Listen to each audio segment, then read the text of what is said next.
daughters, sisters, and wives. He says they're gonna change our lives.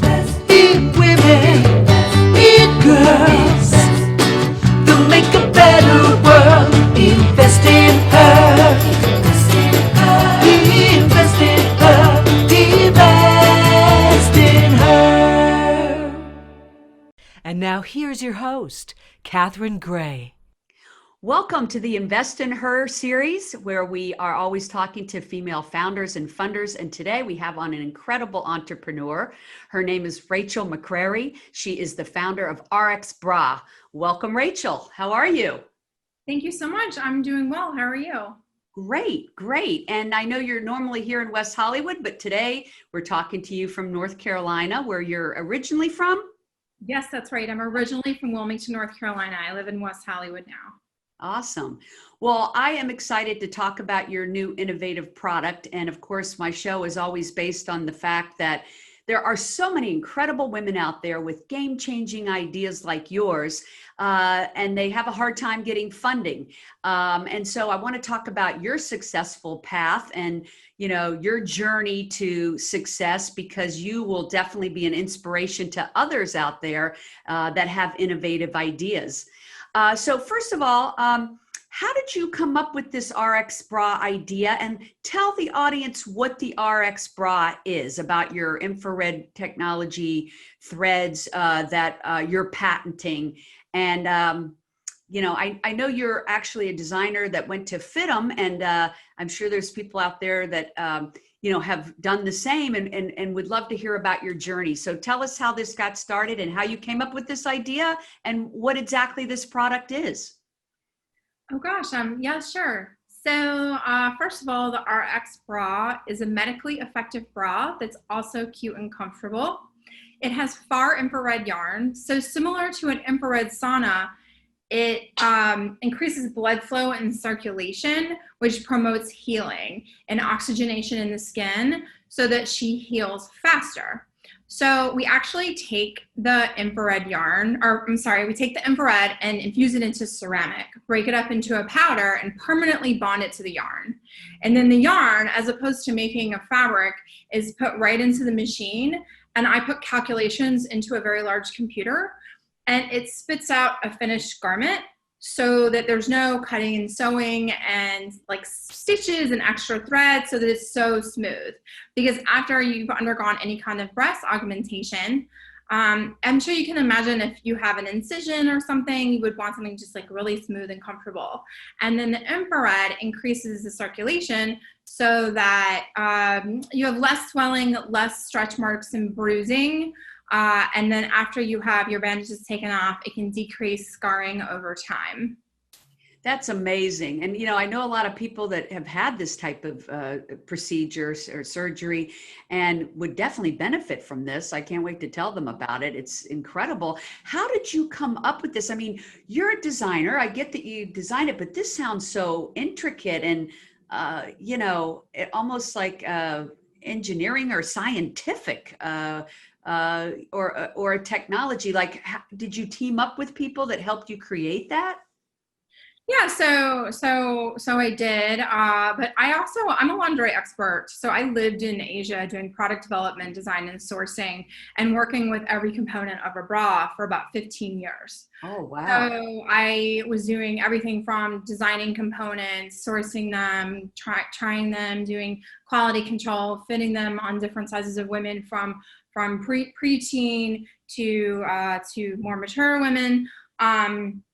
You know, so when it comes to bras, it's sort of like, you know, where to get all the components that you can get on the planet. And, you know, a couple of people asked me, you know, what should I wear after I've had breast augmentation? So I started thinking about it, and I didn't really think that it was as much in the construction as more into, you know, what could actually help them. So my team and I started, you know, speaking with some plastic surgeons about what could be helpful. And, you know, infrared seemed to be helpful in healing overall. It's used in other types of, you know, healing bandages maybe, or something like that. So So we teamed up with a yarn scientist that has been making, different types of yarn with scientific technical components for a while, and played around with it for a while. And then, just came up with the best solution for the bra, made some prototypes, started fitting them on various women who had different types of breast augmentation, to see what their response was and, how it fit. And just perfected the garment over time. And then here we are. Infrared is also excellent for maternity and when you're nursing. Your breasts can be really sore or swollen and just feel uncomfortable at that time, and also change size frequently. And the seamless design and the infrared are just really comfortable during that time. So we naturally got a lot of feedback from lactating and pregnant women, that this was just like the most comfortable bra they had ever worn. And then infrared is healthy. While we were developing the bra with the scientists, we just learned about the benefits of infrared or far infrared. And it's not just for people that have had breast augmentation. It's really healthy for everyone. So, I've actually never had breast augmentation. I wear it to yoga and on airplanes. When you're on a flight, you don't have as much circulation as you might, typically have. And then, it's just really comfortable for during yoga or hiking. I know the girls at Goop wear it. A lot of our friends wear it. So we just call it like the healthy bra. Yeah, it sounds like it perpetuates good health. So besides these specific uses like nursing or breast augmentation, that anyone could wear it. And that is fascinating what you're doing. I mean, everybody thinks a bra is a bra, but yours is really a standout. And when you were working on these bras like overseas and stuff, was that your own company or were you working with somebody learning that industry? Both. I worked for large companies, and over the course of my career, over a 20-year period, I've worked for large corporate companies, and I've also had my own companies. So as a serial entrepreneur, which you told me you are, if someone is watching or listening and they have a great idea or product, would you suggest that path that you took, like work for a company that does something in that niche to learn the business and learn how to manufacture and distribute and then go over and start your own? Like, was that the path you took? Yeah, I believe so. I was always an entrepreneur at heart. When I was in high school, I had entrepreneurial endeavors. But definitely, like anything, there's a learning curve and there's more to it than you would think. So it's always really great to learn at a job where you can learn from multiple different, areas of the business, because, for example, like fashion design is not just fashion design. It's also sourcing and raw material componentry, dyeing, grading, marking, cutting. There's different computer programs that you need to know. There's budgets that need to be done preliminary for, both the, prototypes and for the production run to see if it's even mathematically possible. There's marketing and branding, and there's just so many things that go into it, like any business, that learning all of that and really understanding like what those other things are, in some other type of job or role is advantageous. There are a few exceptions. Like I do know some people that have not done that, but most of the people that I mentor or have met that have, just started without any prior experience really get, wake up call, as far as like what goes into all of that. I love that. So you mentor other women. I love women that give back and help other women once they've been successful. One of the things that we always talk about is how there's not enough female funders, and there's great products out there like this that maybe men don't relate to. So if you're sitting down and you're talking to a panel of investors and pitching, and half the time it's all white men, it can be a challenge if they don't identify with you and the product, which is why we're always perpetuating the idea that there needs to be more female angel investors and that more women need to get into that if we're ever going to level the playing field. I was just thinking today, wouldn't it be so interesting to sit down and have 10 women potential investors instead of just 10 male investors, which it normally is.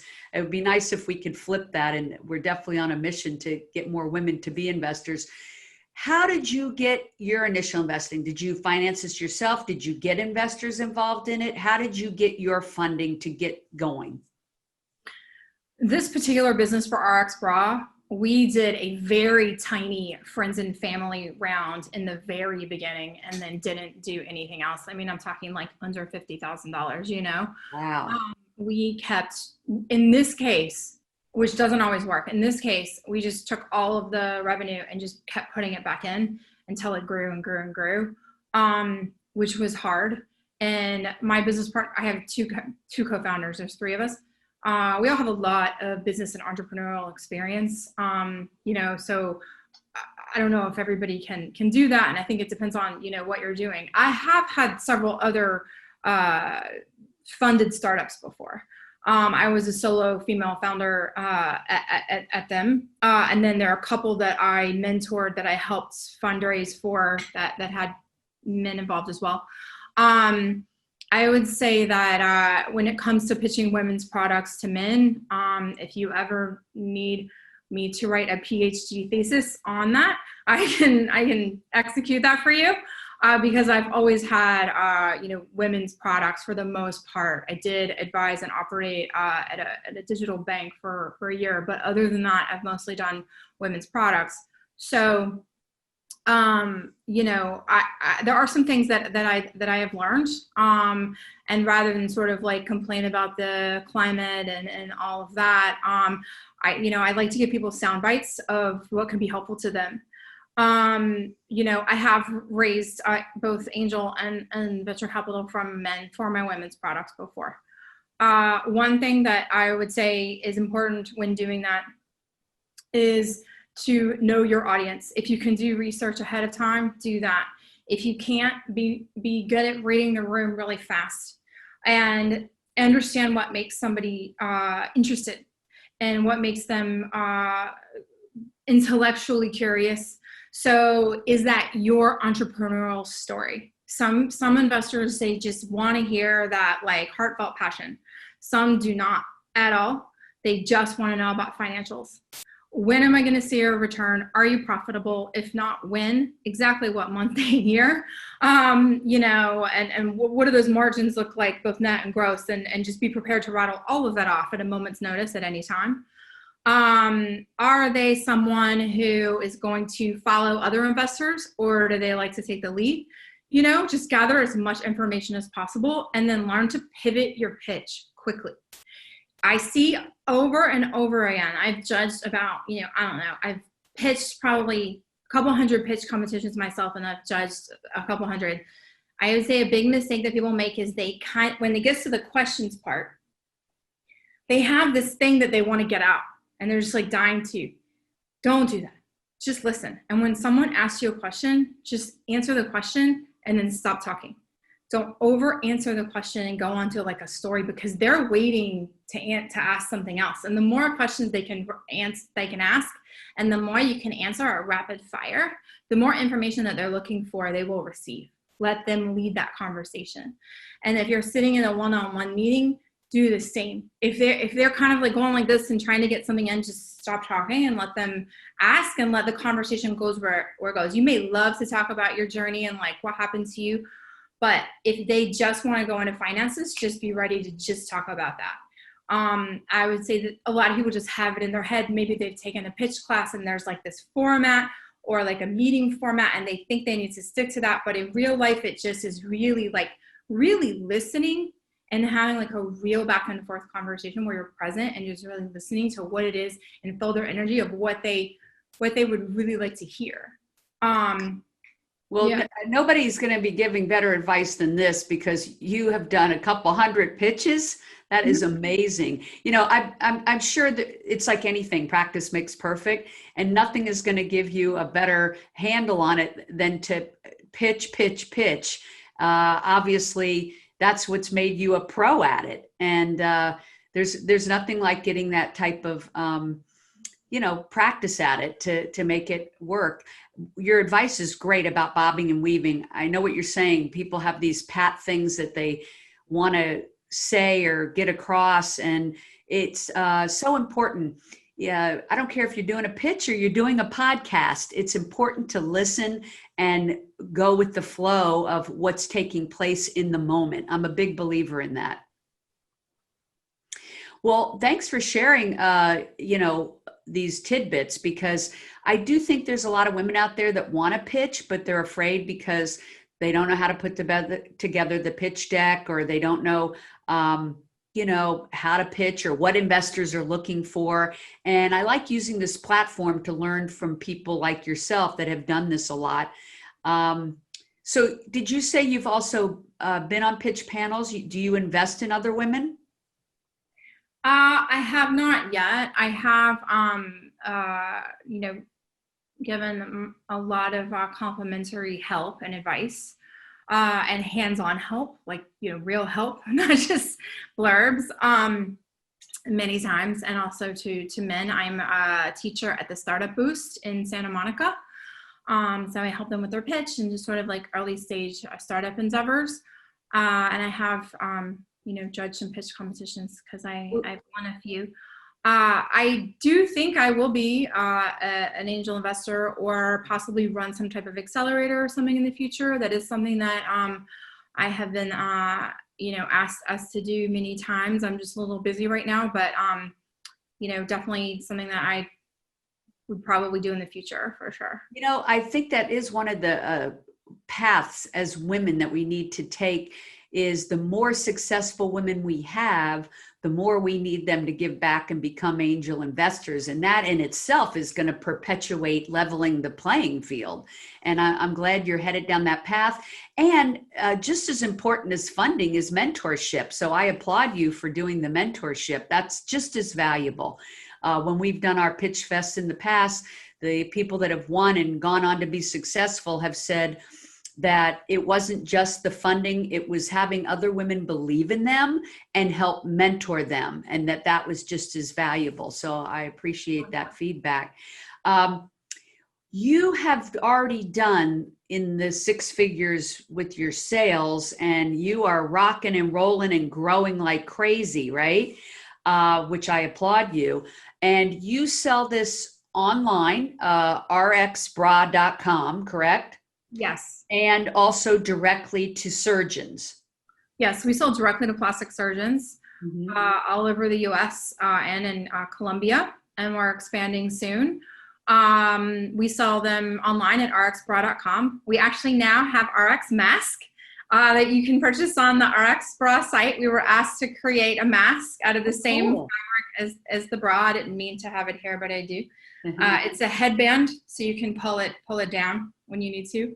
But it has the far infrared and also the addition of silver yarn, so it's antimicrobial. And then I want to get one of those, and you can get it at rxbra.com. Yes, you can. Cool. I love the way you shift it with the COVID and that you're meeting a need. That's awesome. We are the exclusive distributor for some really great test kits out of Hong Kong called the Jeans Print test kits. So wow. Yeah, we're distributing PCR swab kits.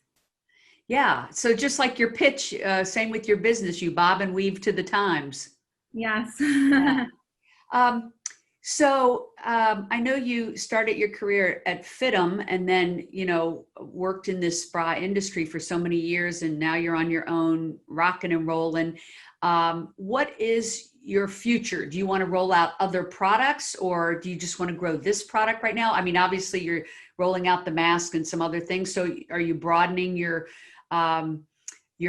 products? And also, besides online, are you looking to get into retail space?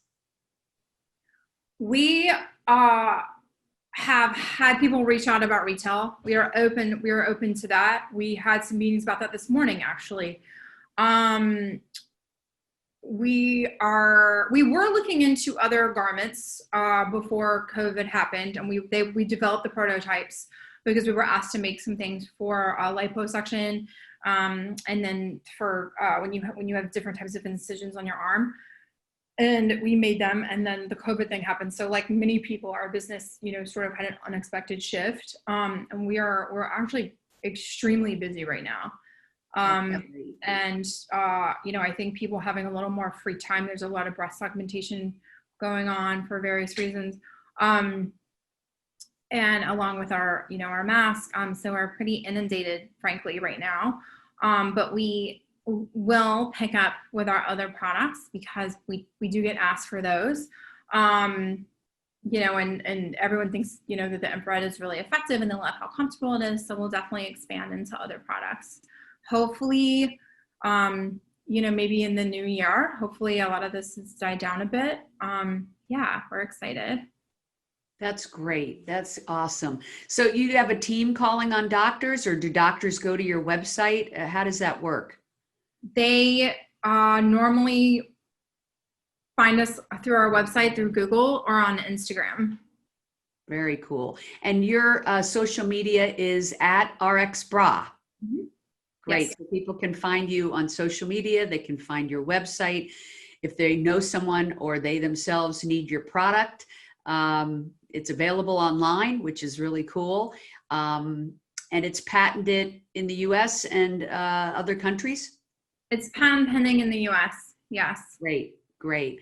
What an amazing idea. I mean, the bras really haven't changed much over the decades, and so it's great that we're starting to see some new products in this arena, and especially for these specific niches that you're targeting, but just for, like you said, overall breast health. And I think that's really cool. I can't wait to get one and try it on and check it out. And I appreciate you sharing your story with us. I know you're super busy, so thanks for taking the time to inspire other entrepreneurs as well. And we wish you such luck on your journey. And we will be here to support you in whatever way we can to promote RX Bra. We think it's a great product, and we think you are ingenious. Thank you so much for having me. And if there's any women entrepreneurs or any entrepreneurs period out there that have, just a quick question, you can find me on LinkedIn and just ask me. I don't always have time, but if I do have the time, I'll definitely, try to give you an answer if I can. There's a lot of people that help to me, so I like to keep it moving. That's very cool of you. So look up Rachel McCrary on LinkedIn or on social media, and visit their website if you'd like to get their product or send it to a friend. Thank you so much for being here. Everyone, remember to invest in her. Make it a great week, and check us out at She Angels on social media. Have a great day.